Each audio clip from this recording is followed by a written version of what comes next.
Here's Great Escape. Finally getting her ready for the 2026 season. Still a bunch of stuff to be taken out. The pads for the hydrogenerator are ready for, or getting ready for polyurethane. It's all taped up, port and starboard. So first we use a cutting compound and now just putting wax, and the boat is like a mirror. Here's the port side. I'm coming back now from I started at the stern here, and I'm coming back from the bow now. All right, through the sweat and pain, the starboard side has been buffed. There's a forward-looking scanner already installed. She's ready for splash today.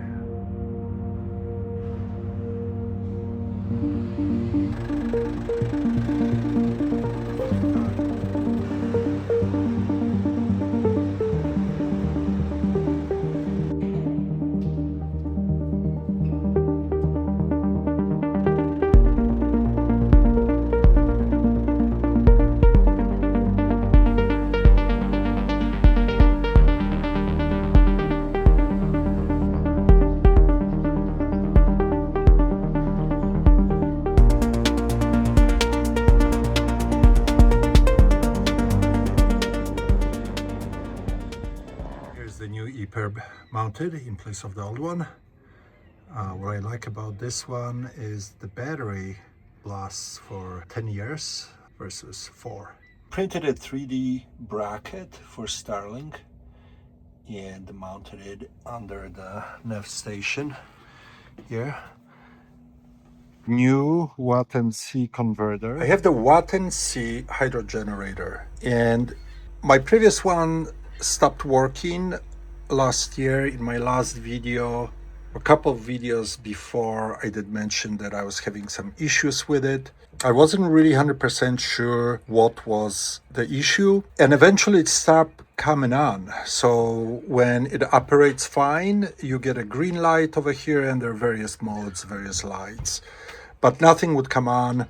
And when you turn it on, it's green. The battery is charged and everything looks good. It should be green. So I checked the connections over here. These are the connections actually going to the battery. This is a hydrogenerator connection, and this is a solar connection. So it serves two purposes. You can hook it up, your hydrogenerator and solar power to it.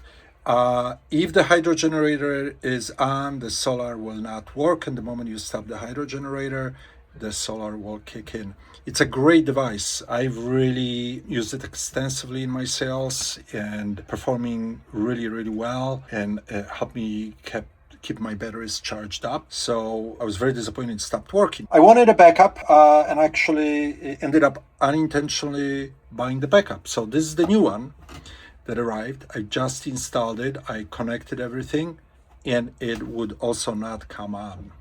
Now, the interesting thing is I would measure voltage at the connection over here when I had this disconnected, and it was reading 13.26 volt.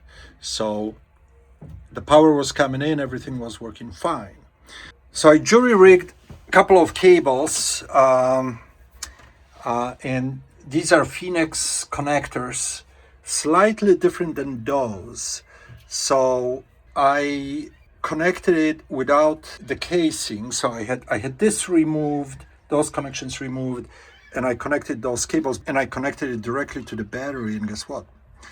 The generator came on. So the next thing that I did, I took those connectors and I opened them up, and I was able to plug it in and connect the same cables, put power on, and I started reading 3 volts. So that indicated an issue, that there is somewhere resistance, so most likely a fuse or badly crimped cable or corrosion that got in on a cable, etc. So I traced the cable all the way to this fuse, which was good, but when I wiggled this, the generator came on. So I opened it up, I tightened the connectors at the end, put a brand new fuse just in case anyway, and everything came on and it's working. So what I'm gonna do is change this to something more sturdy, something that it's probably mounted here, maybe something like I have down below over here. So that was a little bit of troubleshooting that I did, but I'm very glad. You know, if I turn it on, it starts with red, it's gonna blink green light. Bluetooth came on, it registered.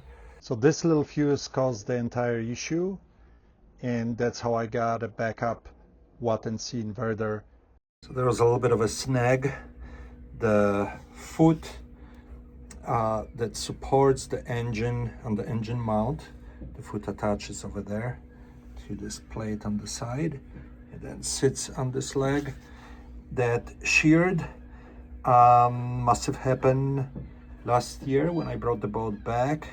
Now this has been disassembled, it's being welded, and it will be reinstalled tomorrow. After that, the engine will be realigned and hopefully I'll be able to take off. I'm stuck at the boatyard because of this.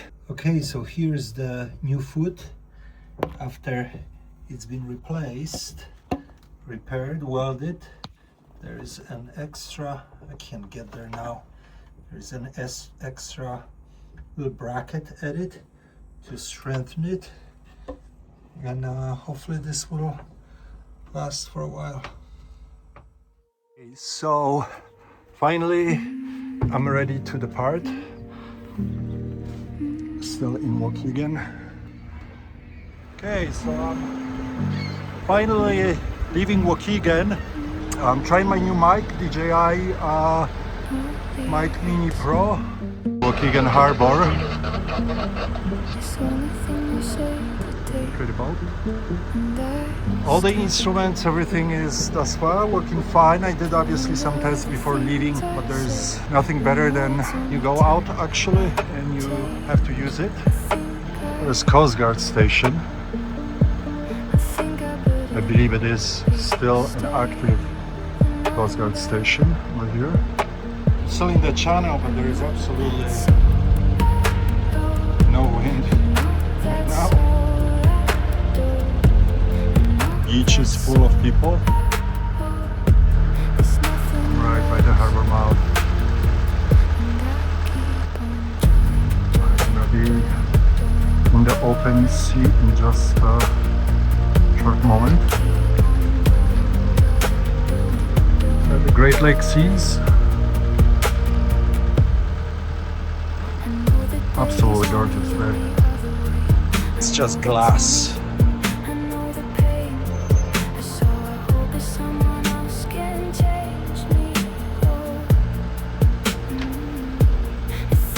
So on my autopilot, the clutch is slipping, so I just jury-rigged it and tied it off over here to lock it in place. It's a common issue with those wheel autopilots. It's working right now, so that's what counts. It's really pretty. There's a boat there, it's trying to sail. And another one there, it's on the motor. They managed to capture this still of Baha'i temple. Never gets old. The boat is back in the harbor now after arrival from Waukegan, and now it's just time to prepare for some adventures. Still doing a little bit of work on various components and getting ready to set off. More to come soon.